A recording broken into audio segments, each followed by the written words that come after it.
ओम कर्पूरगौरं करुणावतारं संसारसारं भुजगेन्द्रहारं सदा वसन्तं हृदयारविन्दे भवं भवानी सहितं नमामि। त्र्यम्बकं यजामहे सुगन्धिं पुष्टिवर्धनम् उर्वारुकमिव बन्धनान् मृत्योर्मुक्षीयमामृतात्। नमस्कार, स्वागत है आपका आचार्य वाणी में। मैं आचार्य डॉक्टर विक्रमादित्य आपके साथ हूँ। आज का विषय हमारा है धनु राशि। धनु राशि वालों के लिए दिसंबर के मध्यकाल में ग्रहों का योग क्या खेल करेगा।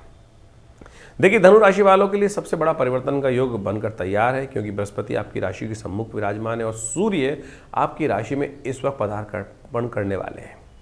और ये सूर्य का पदार्पण आपकी राशि के दृष्टिकोण से कई मामलों में आपके प्रभाव को बढ़ाने का योग बनाने वाला है।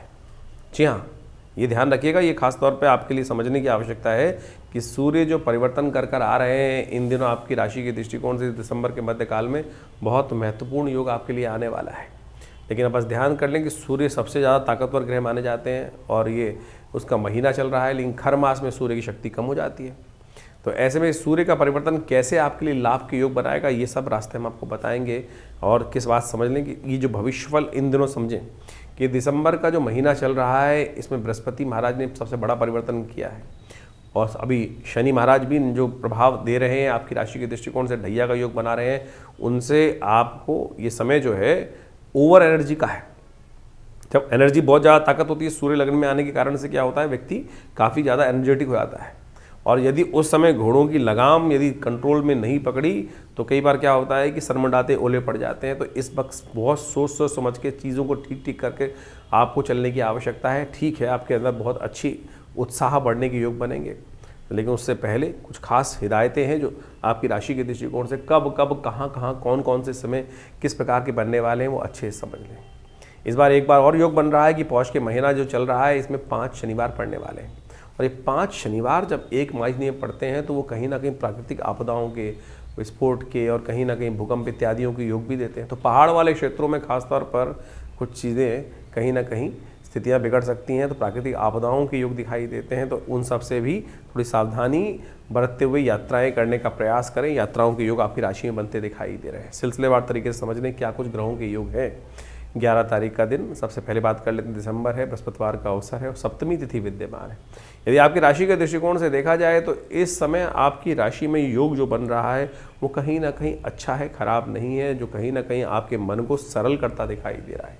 और सरलता से बहुत अच्छे काम बन जाते हैं, लेकिन महत्वाकांक्षा ध्यान रखना, ओवर एम्बिशियस होना, काम कहीं ना कहीं बहुत अपनी औकात से बाहर जाके चीज़ों को पकड़ना, वो सरलता में कहीं ना कहीं लालच दे सकता है लोग, वो कहीं ना कहीं दिक्कत में डाल सकता है। तो इसलिए लालच में ना फंसिएगा।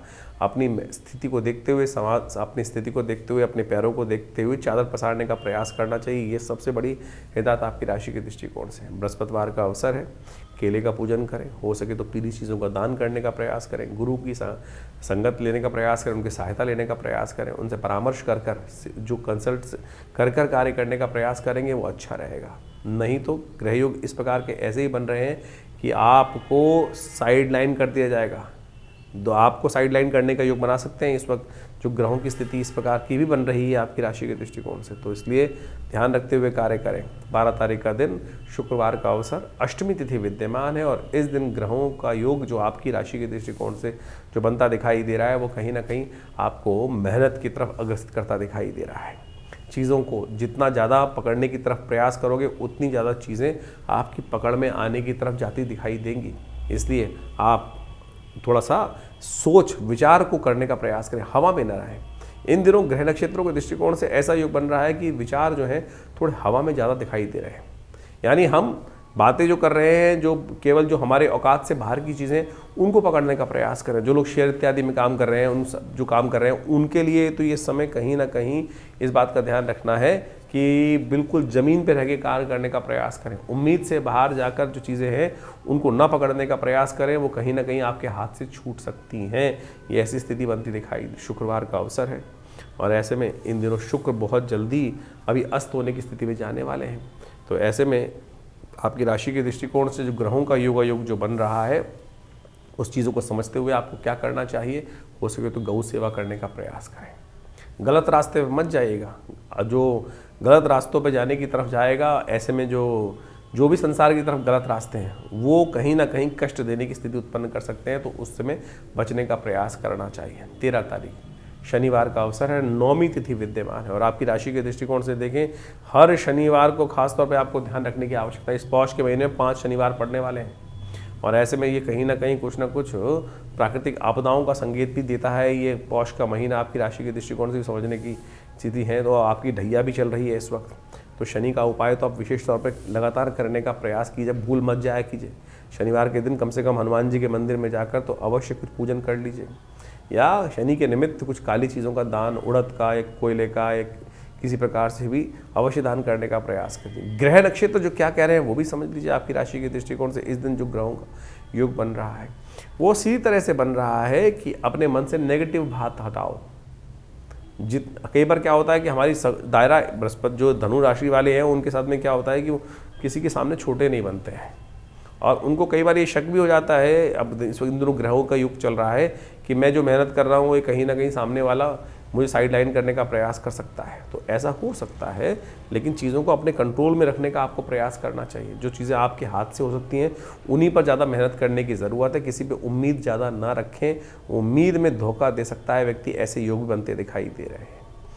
तो शनिवार के दिन अवश्य विशेष तौर पर हनुमान जी का स्तवन करें, शनि के निमित्त साबुत काले उड़द का दान करें, वो आपके लिए अच्छा रहेगा। 14 तारीख का दिन रविवार का दिन है और उस दिन 14 दिसंबर के दिन ग्रहों का योग, विशेष योग बन रहा है, वो भी समझ लीजिए। इस दिन धन योग बनकर तैयार होने वाला है आपकी राशि के दृष्टिकोण से, और ये आने वाले समय में धन योग विशेष तौर पर यदि आपकी राशि के दृष्टिकोण से हम बात करें तो कहीं ना कहीं से ग्रहों के दृष्टिकोण से ऐसा दिखाई देता है कि जो आपने पहले मेहनत करी हुई है वो स्थितियां कहीं ना कहीं सहयोग से आपको लाभ की तरफ ग्रहों की अग्रसित करने की योग बनाती दिखाई देगी। आने वाले 2-3 दिन खास तौर पर आपकी मेहनत के अनुसार से जो चीज़ें हैं वो लाभ अवश्य देने की योग बनाती दिखाई देंगी। बड़े जो भाई हैं, बड़े मित्र हैं, उनके द्वारा कहीं ना कहीं जो आपकी उम्र से बड़े लोग हैं उनकी वजह से कहीं ना कहीं आपकी राशि के दृष्टिकोण से चीज़ें पॉजिटिव होने की तरफ अग्रसित होती दिखाई दे रही हैं। इसका आपको अवश्य ध्यान रखने का प्रयास करना चाहिए। इन दिनों आपकी राशि में एक और योग बन रहा है कि जो है ऑपोजिट सेक्स कहीं ना कहीं आपको विशेष तौर पर सपोर्ट करने की स्थिति उत्पन्न करता दिखाई दे रहा है। लेकिन इस दिन शुक्र होने जा रहे हैं अस्त, इस बात का ध्यान रखिएगा। ये शुक्र का जो अस्त होना है वो कहीं ना कहीं आपकी राशि के दृष्टिकोण से थोड़ा सा आपको गलत तरफ रुझान कर सकता है। जैसे एक सेब, गलत खराब सेब एक टोकरी में आ जाए तो पूरे सेबों पे कहीं ना कहीं गलत स्थिति फंस सकती है। तो ऐसे में आपको थोड़ा ध्यान रखते हुए कार्य करना पड़ेगा। गलत लोगों के साथ संगत, क्योंकि शुक्र का योग बहुत जल्दी मंगल के साथ भी होने वाला है, तो प्रवृत्ति जो है थोड़ी सी विलासिता की तरफ ज़्यादा अग्रसित होने की योग बनती दिखाई देंगे। तो उसमें थोड़ा ध्यान रखते हुए कार्य करने की ज़रूरत रहेगी। नए कार्यों में हाथ ना डालें तो अच्छा रहेगा। पुराने चलते हुए कार्यों में काम करना आपके लिए अच्छा योग बनता दिखाई देगा। 15 तारीख का दिन सोमवार का अवसर है, एकादशी तिथि इस दिन विद्यमान है और इस सफला एकादशी का सुंदर योग बनता दिखाई दे रहा है। इस दिन सूर्य भी परिवर्तन की तरफ जाएंगे, लेकिन सूर्य संक्रांति का पुण्य जो है वो अगले दिन बनेगा। तो ग्रह नक्षत्रों के दृष्टिकोण से ग्रहों का योगायोग आपकी राशि के दृष्टिकोण से जो बन रहा है वो कहीं ना कहीं एक बहुत अच्छी स्थिति आपके लिए उत्पन्न करने को तैयार हो गया है। ये खास तौर पर आपके लिए दिखा रहा है कि आप जो कॉन्क्रीट सोच रहे हैं उसी पर कार्य करने का प्रयास करें। ऐसे में कुछ जो लोग, जो हिलजुल वाले लोग हैं, जिनका ना ठौर ना ठिकाना, उनके साथ बात करना, उनके साथ कहीं ना कहीं संबंध बनाना। जैसे बाजार में घूमते हुए कोई बाबा जी मिल गए जिनका ठौर ना ठिकाना, ऐसे लोगों के एडवाइस लेकर कार्य करना कहीं ना कहीं दिक्कत हो सकती है। तो ऐसे लोगों से, ऐसे कहीं ना कहीं दुकान में बैठे हैं आप, दुकान में कोई नया सौदा आपके पास आया और वो कहीं ना उसको जानते थे, कुछ करते थे, वो उन सौदों के चक्कर में टाइम खराब मत करना। उम्मीद से बाहर जाकर कार्य मत करना। बस कॉन्क्रीट बेस जोड़कर जहाँ पर स्थितियाँ हैं, जो आप चीज़ें अपने हाथ में, उनमें कार्य करोगे तो बिल्कुल स्थितियाँ आपके लिए, जो जान पहचान में कार्य करोगे वो आपके लिए अच्छे योग बनाने की स्थिति उत्पन्न करता दिखाई देगा। समय इस दिन सफला एकादशी है। अनेक कष्टों को दूर करने के योग बनते हैं इस दिन। कहा जाता है सफलता प्राप्त, जब जीवन में असफलता लगातार चल रही हो, ऐसा ही एक राजा था, पद्म पुराण में उसकी कथा है, वो मैं आपको समझाते हैं। उसके जीवन में भयावह कष्ट था, यहाँ तक कि पिता ने भी उसको उसके अंश से, यानी उसके जो जायदाद में हिस्सा था उसको हटा दिया था, उसके गलत चलन के कारण से। भगवान की कृपा हुई। इस दिन सफला एकादशी में भगवान का पूजन करने से वो भी किए हुए दुष्कर्म भी कट जाते हैं। तो अवश्य जान लीजिए क्या किस प्रकार से भगवान का स्तवन करें और कैसे इस दिन पुण्यों को जगाने का प्रयास करें। पौष मास में की कृष्ण पक्ष की एकादशी जो आती है उसको सफला एकादशी के नाम से जाना जाता है, और ये कृष्णा एकादशी सफला एकादशी के रूप में जिसका नाम है, ये बहुत महत्वपूर्ण है। और समझें ये बेसिकली क्या है, इस कॉन्सेप्ट क्या, कहानियाँ कहीं ना कहीं मिलती हैं शास्त्र के दृष्टिकोण से। उस कहानी को यदि हम समझें, पद्म पुराण के में एक आख्यान मिलता है। पद्म पुराण के अनुसार से कहा जाता है कि प्राचीन काल में चंपावत नाम का एक क्षेत्र था, और चंपावत क्षेत्र के अंदर एक बहुत प्रख्यात राजा था। उसकी जो संतान थी वो कुछ गलत मार्ग पे चली गई। गलत मार्ग पे चली गई तो गलत मार्ग पे जाने के गलत नतीजे होते हैं, सब कुछ ऐश्वर्य इत्यादि सब समाप्त हो गया। लेकिन देव योग से कहीं ना कहीं कुछ अच्छा कार्य किया होगा कभी ना कभी, क्योंकि उसी के कारण से उस परिवार में उस व्यक्ति को जन्म लेने का अवसर मिला। तो कहा जाता है उसने देव योग से इस सफला एकादशी के दिन एक पीपल के पेड़ के पास जाकर उसके फल एकत्र कर कर एक कोटर में रख दिए। खा नहीं पाया लेकिन रख दिए उठा के कहीं, और इसी से भगवान विष्णु की प्रसन्नता प्राप्त हुई और भगवान विष्णु की कृपा से उसके समस्त कष्ट दूर होने के योग बने। पीपल में साक्षात भगवान विष्णु का वास होता है, और कहा जाता है कि पीपल के पूजन करने से भगवान विष्णु की कृपा से जो क्या होता है कि आपके बहुत सारे कष्ट, शनि इत्यादि के बहुत सारे कष्ट दूर हो जाते हैं। जिन लोगों की ढैया चल रही है, शनि का नेगेटिव प्रभाव चल रहा है, इस दिन अवश्य पीपल का पूजन करने का प्रयास करें। पीपल का सब पूरा षोडशोपचार पूजन, उनकी प्रदक्षिणा, उनके समक्ष जाकर जो भी होता है केला इत्यादि समर्पित करने का प्रयास करें। जिस प्रकार से भी पूजन, बैठ के पूजन करें, थोड़ी देर उनकी छाया में बैठ के पूजन करने का प्रयास करें, आरती उतारने का प्रयास करें, ओम नमो नारायणाय इस मंत्र का स्मरण करने का प्रयास करें। कैसी भी शनि की ढैया, कैसे भी शनि का प्रभाव चल रहा है, उससे इस दिन ये पूजा करने से भगवान विष्णु की कृपा ही प्राप्त होगी, महालक्ष्मी का आशीर्वाद भी मिलेगा, और बड़े से बड़ा जो जीवन का किया हुआ दुष्कर्म है वो विशेष तौर पर कट जाता है। छोटा सा प्रयास करने का प्रयास कीजिए ना। जितने ये देखिए, ये टेस्टिमनीज हैं, जो उपनिषद की कथाएं हैं, पुराणों की कथाएं हैं, वो विशेष तौर पे उस राजा की कथा यदि आप समझ लें तो क्या है कि उसने केवल इतने से तो किया कि जो पीपल के पेड़ के नीचे जो फल इत्यादि होते हैं उनको एकत्र कर कर एक जगह कोटर में इकट्ठा कर दिया। तो मुझे लगता है कि आपको भी यदि इसी भाव से उस कोटर में जाकर उस फलों को एकत्र कर कर उनको वहीं प्रसाद रूप में थोड़ा सा भक्षण भी कर लें। पीपल का जो वृक्ष का जो फल है वो विशेष तौर पर आप मान के चले कि ये बहुत अद्भुत शक्ति संपन्न माना जाता है, बहुत सारे कष्टों को निवारण करने का योग बनाता है। शनि के तमाम प्रभावों को दूर करने के लिए, नेगेटिव प्रभावों को दूर करने के लिए तो ये अद्भुत है। तो इस दिन विशेष तौर पर क्या करना है, पीपल के पेड़ के पास जाके बैठना है, थोड़ी देर वहाँ उनका आरती पूजन करें, ओम नमो नारायणाय का स्तवन करते हुए प्रदक्षिणा करें, और एक अपनी हाइट के बराबर का धागा ले लीजिए और उसको वहीं पर वहाँ प्रदक्षिणा करके 7 प्रदक्षिणा करके उस पीपल के डोर में बांध दीजिए पीपल के साथ साथ।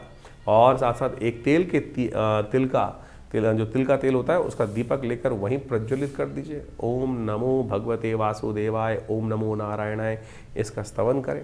तो देखिएगा भगवान की कृपा से आपके बहुत सारे कष्टों को ठीक करने के लिए, जो भी दोष जीवन में लगे हैं कर्म के अनुसार से, उससे निवृत्त होने के लिए भगवान की कृपा से कष्ट दूर होने का ये योग बनेगा। छोटा सा प्रयोग, शास्त्रोक्त है, लगता बहुत छोटा है, लेकिन आप सत्य माने जो प्रभाव पद्म पुराण में लिखा है वही कथा हमने आपके समक्ष उपस्थित करी है। तो आप इसको करें, देखिए कल्याण के अवसर आपको प्राप्त होंगे। तो धनु राशि वालों के लिए 16 दिसंबर के दिन एक महत्वपूर्ण परिवर्तन का योग बन रहा है। सूर्य महाराज आपकी राशि में प्रवेश करने के योग बना रहे हैं, और यह सूर्य का परिवर्तन आपकी राशि के दृष्टिकोण से देखा जाए तो बहुत महत्वपूर्ण है आपके लिए। लग्न में प्रवेश कर रहा है, आपकी राशि में प्रवेश कर रहे हैं सूर्य महाराज, 12वें भाव से निकलकर लग्न में आते दिखाई दे रहे हैं, और ये आपके लिए खास तौर पर आपके सम्मान में, एक आपके तेज में कई प्रकार से बड़ा अच्छा योग बनाते दिखाई दे रहे हैं। सबसे अच्छी बात इस बार सूर्य के परिवर्तन के साथ ये हो रही है कि बृहस्पति की राशि में, और बृहस्पति आपकी राशि से बिल्कुल सम्मुख बैठे हुए उनके समक्ष हैं, और ये सबसे बढ़िया है। आमतौर पर खरमास होता है, धनु राशि में जब सूर्य प्रवेश करते हैं तो खरमास माना जाता है, लेकिन खरमास के दौरान इस बार बृहस्पति का ये परिवर्तन इस प्रकार का है कि बिल्कुल सामने बृहस्पति महाराज अपना वरद हस्त लेके बैठे हुए हैं। सूर्य कमज़ोर हो जाते हैं, लेकिन आपकी राशि के दृष्टिकोण से हमें दिखाई देता है कि ये समय अपने शौर्य को दिखाने का है, ये समय आपके प्रभाव को बढ़ाने का दिखाई देता है। बस थोड़ा गुस्से को कंट्रोल करते हुए कार्य करने की ज़रूरत, छोटी छोटी बातों में अपने गुस्से को 7वें आसमान पे ना पहुंचाएं, इस बात का विशेष तौर पे यदि ध्यान रख के कार्य कर लें तो आपके लिए बहुत अच्छा रहेगा। छोटी छोटी बातों में कहीं अननेसेसरी की बात विचार मन में ले आएँ तो कहीं ना कहीं कष्ट हो सकता है, इसलिए नमक का सेवन कम से कम रविवार के दिन, ये आने वाले पूरे महीने में एक बात ध्यान रखें, क्योंकि सूर्य का ये परिवर्तन जो रात्रि में हुआ है करीब करीब सुबह 4 बजे के आसपास, इसका पुण्य अगले दिन ही बनने वाला है, प्रभाव भी अगले दिन, संक्रांति का योग अगले दिन जो प्रभाव होगा, ये सूर्य कम से कम 1 महीने तक छोटी छोटी बातों में एकदम गुस्सा 8वें आसन में पहुंचा देंगे। सेवा भाव, जितना परोपकार करोगे ना उतना बढ़िया आपके लिए स्थितियों को लाभ देने की स्थिति कर सकता है। एंग्जाइटी को ना बढ़ाना, सूर्य अननेसेसरी नेगेटिव पॉजिटिव दोनों प्रभाव करता है। नेगेटिव क्या करता है कि आमतौर पे सूर्य के साथ जब उदय होते हैं तो क्या होता है, सब बाकी सब चीज़ों को, प्रकाश को अस्त करने का प्रयास करता है, बाकी सबके प्रभाव को अस्त करने का प्रयास करता है। और यही आपकी राशि का प्रभाव भी है कि आपके सामने आकर बहुत सारे लोग जो है वो कहीं ना कहीं डंप हो जाते हैं, फिर उनके मन में ईर्ष्या आ जाती है। तो ये जो नेगेटिव ईर्ष्या है ये आपके लिए खतरनाक, कहीं ना कहीं आने वाले काम में खराब करने की स्थिति बना सकती है। तो ऐसा ना करो, ज़बरदस्ती कहीं कोई उपेक्षा किसी की हो रही हो, ना चाहते हुए भी हो रही हो, तो वो कहीं ना कहीं आपका दुश्मन बन जाए, वो कहीं ना कहीं नुकसान देने का प्रयास करे। बस इस चीज़ को समझते हुए यदि आप कार्य कर लें तो आपके लिए सूर्य का प्रभाव बहुत बढ़िया आपको पॉजिटिव होगा, और उसका प्रभाव आने वाले समय में 1 महीने में आपके बहुत सारे कार्यों को गति देने के योग बना सकता है। तो ऐसे में इस स्थिति का आपको अवश्य लाभ लेते हुए कार्य करने का प्रयास करना चाहिए। परोपकार सबसे बड़ा जो उपचार है आपकी राशि के दृष्टिकोण से नेगेटिव, तो यानी गिरे हुए को उठाना, इस बात का ध्यान है। किसी की तरफ से आपने नहीं धक्का दिया, ठीक है, लेकिन रास्ते में दिखाई दे गया ना कोई गिरा पड़ा है, तो उसको थोड़ा सहयोग करने का प्रयास कर दीजिए। जो बेचारा गिरा हुआ है, कहीं ना कहीं परेशान है, उसको लेकर जो भी अपनी तरफ से सहयोग कर सकते हो वो करने का प्रयास करती है। कम से कम 2 मीठे बोल तो बोल सकते हो, इतना तो काम कर सकते हो। इतना करने का भी प्रयास करोगे तो ये सूर्य का उपाय आपके लिए सबसे बढ़िया रहेगा। हो सके तो नमक का कम से कम, दोबारा समझ लीजिए, रविवार के रविवार कम से कम नमक ना खाएं, मीठा भोजन करने का प्रयास करें। आप कहेंगे बहुत सारे लोग, हो सकता है कि कुछ शुगर का मरीज हो, तो कम से कम ठीक है, नमक कम खाने का प्रयास कीजिए, मीठा जो है थोड़ा सा त्याग दीजिए, जो शुगर है उसमें तो, लेकिन नमक का सेवन कम से कम ना करें तो आपके लिए अच्छा रहेगा। इस बात का ध्यान रखते हुए कार्य कर लीजिए। ये सूर्य आपके लिए 1 महीने में बहुत सारी चीज़ों को गति देने की स्थिति उत्पन्न करते दिखाई दे रहे हैं। तो धनु संक्रांति जो है वो विशेष तौर पर होने को तैयार है और एक खर मास माना जाता है। इस बार 15 दिसंबर की रात्रि में करीब करीब 28 यानी सुबह 4 बजे, यानी आप मान के चलें 16 तारीख को सुबह 4 बजे सूर्य परिवर्तन की तरफ जा रहे हैं। संक्रांति सुबह 4 बजे होने के कारण से, रात्रि में सूर्यास्त होने के बाद से होने के कारण से, इसका जो पुण्य है वो 16 तारीख को ही माना जाएगा। खरमास आरंभ हो रहा है और खरमास में क्या होता है कि सूर्य की गति थोड़ी कम हो जाती है। और ये सूर्य की गति, सूर्य ऊर्जा के मालिक माने जाते हैं, सूर्य ऊर्जा के मालिक माने जाते हैं, संसार को चलाने वाले माने जाते हैं। और जो मीन राशि में और धनु राशि में जब सूर्य आते हैं, बृहस्पति की राशि में है, तो वो कहीं ना कहीं सूर्य की गति को कहीं ना कहीं कम होने के योग बन जाते हैं। लेकिन ऐसे में इस बार जो है वो सूर्य की गति कम नहीं करने देंगे बृहस्पति, क्योंकि बृहस्पति बिल्कुल सम्मुख बैठे हुए हैं सूर्य के, और वो बृहस्पति जो है उनका प्रभाव पूरी तरह से सूर्य पे पड़ता दिखाई दे रहा है। तो ऐसे में आपको अपनी एनर्जी कम नहीं दिखाई देगी, थोड़ी सी एंजाइटी ज़्यादा रहेगी, तो थोड़ा द्वंद्व से फंसते बदनाव करें, इस बात का ध्यान रखें बिल्कुल कि सूर्य के बिल्कुल सम्मुख बृहस्पति महाराज अपनी राशि पर पूर्ण दृष्टि डालते दिखाई दे रहे हैं। तो ये खर नेगेटिव नहीं है, खर मास जो है ये पॉजिटिव ही बनता दिखाई दे रहा है। ऐसे में थोड़ा सा नित्यपति उपाय भगवान सूर्य का अवश्य करने का प्रयास करें। सबसे बड़ा उपाय हमने आपकी राशि के दृष्टिकोण से तो उपाय बताया ही है, लेकिन एक बात और ध्यान रखें, थोड़ी देर भगवान सूर्य का दर्शन अवश्य करें। हो सके तो एक तांबे के लोटे में थोड़ा जल लेकर और उसमें एक पीला पुष्प और साथ में थोड़ी सी रोली, लाल रंग की रोली जो मिलती है उसको डाल लीजिए और भगवान सूर्य का दर्शन करते हुए ओम अहे सूर्य सहस्त्रांशो तेजो राशि जगतपदे अनुकंपाय मां भक्ता गणर्गम दिवाकरम भास्कराय नमः दिवाकराय नमः सूर्याय नमः, इन्हीं मंत्रों के द्वारा आप भगवान सूर्य को नित्यपति अर्घ देने का प्रयास करें। और ऐसे में कहा जाता है कि धनु की जो संक्रांति होती है उस समय में गर्म कंबल का दान, कपड़ों का दान, चप्पल का दान, जूते का दान, तिल का दान, गुड़ का दान यदि ब्राह्मणों को किया जाए, जरूरतमंद लोगों को किया जाए, तो भगवान सूर्य के जितने भी कमज़ोर स्थिति ज्योतिष में बनी हुई है उन सबको ठीक करने की स्थिति बहुत बढ़िया उत्पन्न हो जाती है। तो ये छोटे छोटे उपाय हैं, इनको अवश्य करने का प्रयास कीजिए। देखिए परिवर्तन की स्थिति अवश्य आपके लिए, सूर्य जो है इस बार हमने कहा नेगेटिव नहीं है, पॉजिटिव बनकर आ रहे हैं। तो इनका प्रभाव यदि मिल जाए, क्योंकि बृहस्पति की राशि में है, बृहस्पति से दृष्ट है, तो ऐसे में ये उपाय जो हमने आपको कहे हैं छोटे हैं, लेकिन बिल्कुल बहुत बढ़िया लाभ आपको देने के योग बनाने वाले हैं। तो 17 दिसंबर के दिन ग्रहों का खेल क्या होने वाला है धनु राशि वालों के लिए वो भी समझ लीजिए। बुधवार का अवसर है, त्रयोदशी तिथि विद्यमान है और आपकी राशि के दृष्टिकोण से यदि देखा जाए तो धनयोग जो बना हुआ है वो कहीं ना कहीं आपकी राशि के दृष्टिकोण से थोड़ा खर्चे ज़्यादा कराता दिखाई दे रहा है आपके लिए। अब ग्रह स्थिति ऐसी है कि छोटी छोटी बातों में कहीं ना कहीं थोड़ा जुर्माना बढ़ने के योग बनते दिखाई देंगे, तो इसलिए ऐसे में काम ना करें जिनमें जुर्माने पड़ते हो। आपकी बुद्धि कई बार गलत रास्तों में जा सकती है और वो कहीं ना कहीं जुर्माना करा सकती है। तो गाड़ी चलाते वक्त भी खास तौर पे आपका ध्यान नहीं रहा, मन कहीं भटक गया और आपने लाइन देखी नहीं तो ऐसे आगे बढ़ गए, तो ऐसी में स्थिति उत्पन्न हो सकती है। इसके साथ साथ जो ग्रहों का योग है, मन थोड़ा सा कहीं ना कहीं प्रभाव में कहीं ना कहीं परेशान करता दिखाई दे रहा है, तो मन को साधने की आवश्यकता है। तो ऐसे में अच्छा होगा कि आपकी राशि के दृष्टिकोण से श्री गणेश समस्त विघ्नों को दूर करने के लिए श्री गणेश का स्तवन करें। प्रदोष भी है इस दिन, बुद्ध प्रदोष का योग बन रहा है, तो भगवान शंकर के मंदिर में जाकर 2 बिल्वपत्र भगवान को अर्पित करना आपकी राशि के दृष्टिकोण से अच्छा योग बनाएगा। तो ये कर लीजिए, कहीं ना कहीं स्थिति आपके लिए अनुकूल बन सकती है। 18 तारीख का दिन बृहस्पतिवार का अवसर है, चतुर्दशी तिथि विद्यमान है और धनु राशि वालों के लिए ग्रह नक्षत्रों के दृष्टिकोण से योग चल रहे हैं। स्वास्थ्य के मामले में थोड़े से भारी दिखाई देते हैं, स्वास्थ्य का और अननेसेसरी की जगहों में नुकसान होने के योग थोड़े ग्रह दिखा रहे हैं इस समय। तो आपकी राशि के दृष्टिकोण से इस वक्त थोड़ा सा एग्रेशन बढ़ता दिखाई दे रहा है। एग्रेशन को आपको कंट्रोल करने की ज़रूरत पड़ेगी। बहुत जल्दी मंगल सूर्य का योग जिस प्रकार से बन के तैयार हो रहा है वो कहीं ना कहीं आपके लिए कहीं ना कहीं हठ धर्मिता जो है वो कहीं ना कहीं गलत कर सकती है। हो सकता है कि बहुत सारे लोग आपके से मनी मन ईर्ष्या करने की योग बनाएं, तो उनको खास तौर पर ध्यान रखने की ज़रूरत है। जो ईर्ष्या कहीं ना पलने दें, उस पर जो है आग लगने से पहले ही उसको शांत करने का आपको प्रयास करना चाहिए। थोड़ा सा आपके लिए अच्छा रहेगा कि इस दिन भगवान की मासिक शिवरात्रि है, भगवान शिव के मंदिर में जाकर दूध से उनका अभिषेक करना, पीली हल्दी का टीका अपने माथे पर लगाना, पीले वस्त्र का धारण करना भी आपकी राशि के दृष्टिकोण से इन दिनों बहुत लाभ दे सकता है आपके लिए, क्योंकि बृहस्पति इन दिनों आपके लिए बहुत फेवरेबल है, वो कहीं ना कहीं चीज़ें अच्छी कर सकते हैं। तो पीले रंग का उपयोग करना आपकी राशि के दृष्टिकोण से बहुत अच्छा रहेगा। 19 तारीख का दिन शुक्रवार का अवसर, अमावस्या तिथि उदय तिथि के रूप में विद्यमान है और पूरे दिन 24 घंटे अमावस्या रहने वाली है।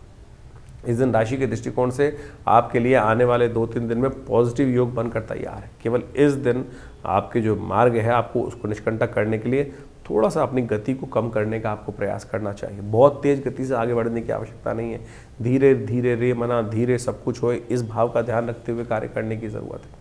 बहुत तेज गति से आगे बढ़ने का कहीं ना कहीं नुकसान हो सकता है। आने वाला समय है आपके लिए जो आपकी मेहनत से, आपके अनुसार से, आपके कार्यों में, आपके अपने स्वयं के लाभ से, कार्य से कहीं ना कहीं धन का और सब चीज़ों का लाभ प्राप्त करने की योग बनाएगा। पितरों के निमित्त अवश्य कुछ तर्पण इत्यादि, भोजन इत्यादि का दान अवश्य करने का प्रयास करना चाहिए, क्योंकि ग्रह दिखा रहे हैं पितृ अमावस्या के दिन बहुत इस वक्त ग्रहों का योग ऐसा है कि जितना सेवा करोगे, पितरों के निमित्त दान पुण्य करोगे, वो अच्छा रहेगा आपके लिए। धनु राशि वालों के लिए 20 दिसंबर का दिन ग्रह नक्षत्रों के दृष्टिकोण से क्या से कह रहा है। दिल्ली के पंचांग के अनुसार से देखा जाए तो इस दिन शनिचरी अमावस्या का योग बन रहा है। शनि जो अमावस्या है थोड़ी वृद्धि की तरफ चली गई है। सुबह उदया तिथि के रूप में थोड़ी देर के लिए अमावस्या है, लेकिन इसने योग बहुत अच्छा बना दिया है। शनिचरी अमावस्या इस दिन एक ग्रहों का परिवर्तन और हो रहा है कि आपकी राशि में ही शुक्र पदार्पण करने वाले हैं। मंगल वहीं चल रहे हैं, अस्त अवस्था में है, शुक्र भी अस्त अवस्था में वहीं साथ आकर जुड़ गए हैं। तो ऐसे में ये आपकी राशि के दृष्टिकोण से देख लीजिएगा। देखिए नया साल भी आने वाला है, बहुत सारे जो है उठापटक होने के योग बनते हैं और ऐसे में आपकी राशि के दृष्टिकोण ढैया भी चल रही है। तो आपको जो भी कार्य करने हैं बहुत सोच समझ के कार्य करने की ज़रूरत है। गलत संगत के गलत नतीजे, इस बात का खास तौर पे ध्यान रखते हुए आपको कार्य करने की आवश्यकता है। अमावस्या की तिथि है, शनिचरी अमावस्या का योग बन रहा है। जो दिन है उनको खास तौर पे ध्यान रखते हुए कार्य करने की ज़रूरत रहेगी। छोटी छोटी बातों में अपने आपे को मत छोड़िए, आप मत इस बात का ध्यान रखते हुए कार्य कर लें। शनिचरी अमावस्या, शनि की ढैया चल रही है, तो कोशिश ये करें पीपल के पेड़ के पास जाकर थोड़ा दीपक इत्यादि प्रज्वलित कर दें। हो सके तो किसी भंडारे इत्यादि में लकड़ी इत्यादि या खासतौर पर कोयला इत्यादि का दान करने का प्रयास कीजिए, वो आपके लिए कहीं ना कहीं शुभ योग बनाएगा। तो इस प्रकार से आपने राशियों का जो प्रभाव समझा, उसके अनुसार से आपके दिनों पर दिन किस प्रकार से ग्रहों की चाल रहेगी, उसके अनुसार से अपने जीवन के कार्यों को हमें करने का प्रयास करना चाहिए। ज्योतिष एक प्रत्यक्ष विज्ञान है। ज्योतिष के अनुसार से इस बात को हमको अच्छे समझ लेना चाहिए कि जो प्रभाव है वो विशेष तौर पर कहीं ना कहीं वो छाया पड़ रही है, वो सूर्य परिवर्तन की तरफ जा रहा है। जैसे बड़ा परिवर्तन होता है ना, जैसे गर्मी, सर्दी, बरसात, ये सब प्रभाव होता है तो प्रकृति पर इसके अनुकूल से प्रभाव पड़ते हैं। अब व्यक्ति विशेष के ऊपर से किस प्रकार का प्रभाव पड़ने के योग बनने हैं वो विशेष तौर पर समझने की आवश्यकता है। जैसे क्षेत्र के अंदर बारिश हो रही है, उस क्षेत्र में हज़ारों लोग रहते हैं, करोड़ों लोग रहते हैं, लाखों लोग रहते हैं, उनके अपने अपने प्रभाव हैं। किसी के लिए वो वृष्टि अच्छी है, किसी के लिए वो सर्दी अच्छी है, किसी के लिए वही सर्दी रोग कारक हो जाती है। तो ये सारा का सारा बाइफिकेशन जो है वो राशियों के अनुसार से हम समझ सकते हैं, अपनी इंडिविजुअल जन्मपत्री के अनुसार से। जितना इसको सूक्ष्म करते जाएंगे ज्योतिष को, उतना ज़्यादा ज्योतिष की गणनाओं का प्रत्यक्ष चमत्कार हमको अपने जीवन में देखने को मिल सकता है। तो इसलिए बहुत सारे लोगों के प्रश्न लगातार हमारे व्हाट्सएप पे भी आते रहते हैं और बहुत सारे लोग व्हाट्सएप पे वैसे भी भेजते रहते हैं कि हमारे जन्मपत्री के अनुसार से क्या कुछ जानना है। देखिए, जन्मपत्री को वृहद वर्णन करना परम आवश्यक है। देखिए, ऐसा कई बार क्या होता है कि हम सब लोग नेगेटिव चले जाते हैं ज्योतिष के अनुसार से। हमारे जीवन में हमें पता चला कि कुछ कष्ट के योग हैं, तो हम कहते हैं फिर ये बायस है, गलत है, कुछ ना कुछ। लेकिन देखिए, सब कुछ कर्म के हाथ में है। कर्म प्रधान विश्व रच राखा। जैसे आपके जीवन में जो भोग बन रहे हैं, जो कुछ योग आपके समक्ष आ रहे हैं, वो सब कर्म का ही प्रभाव है। शुभ कर्म करेंगे तो शुभ फल आएगा और अशुभ करेंगे तो अशुभ का योग बनेगा। तो इसी प्रकार से आपके जीवन में यदि कोई ग्रहों का अशुभ प्रभाव बनकर आ रहा है, उसको ठीक करने के लिए सही कर्म, सही दिशा पकड़ना ही वास्तविक तौर पर सही कर्म करना है। तो उसके अनुसार से हमारे किए हुए जो दुष्कर्म है वो कहीं ना कहीं शुभ में परिवर्तन करने का योग बना लेते हैं। इसलिए भयावह चिंता ना करें। बहुत सारे लोग चिंता में फंस जाते हैं, किसी कुंडली में कुछ अशुभ योग आ गया, कोई केमुद्रम योग आ गया, कोई मांगलिक योग आ गया। तो पहले तो मांगलिक योग का ये समझ लें कि नेगेटिव योग है ही नहीं भाई। बहुत सारे लोग जबरदस्ती डरने का प्रयास करते हैं। कुछ लोग ज्योतिष के दृष्टिकोण से पितृदोष का हंगामा मचा देते हैं। अरे ज्योतिष में कहीं ज्योतिष का विषय पितृदोष है ही नहीं। अध्यात्म का विषय भी पितृदोष नहीं है। ज्योतिष की गणनाओं को देखकर, चार्ट को देखकर कोई ये कहे कि आपकी कुंडली में पितृदोष का योग स्थिति है तो बिल्कुल नहीं पता चल सकता। बिल्कुल ऐसा कोई योग नहीं। हाँ, इस प्रकार के योग बनते हैं कि कैसे लोगों को सावधान रहना चाहिए, कैसे आपको अपने जो कर्म है वो ठीक करने का प्रयास करना चाहिए। तो यदि आप ये मान के चलें कर्म का, जैसे आप सोचें कि आपके सामने आपके बड़े आ रहे हैं, पिता आ रहे हैं, कोई आ रहा है, अमावस्या आई या कोई स्थिति हुई और उस समय आपने उनके प्रति जो दायित्व कर्तव्य था वो नहीं किया, एक पितृदोष कैसे बनता है?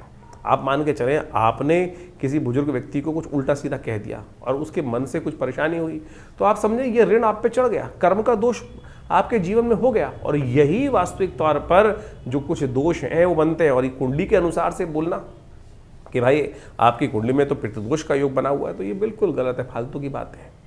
तो आप अपने कर्म को सुधारने का प्रयास करें, सही दिशाओं में कार्य करने का प्रयास करें।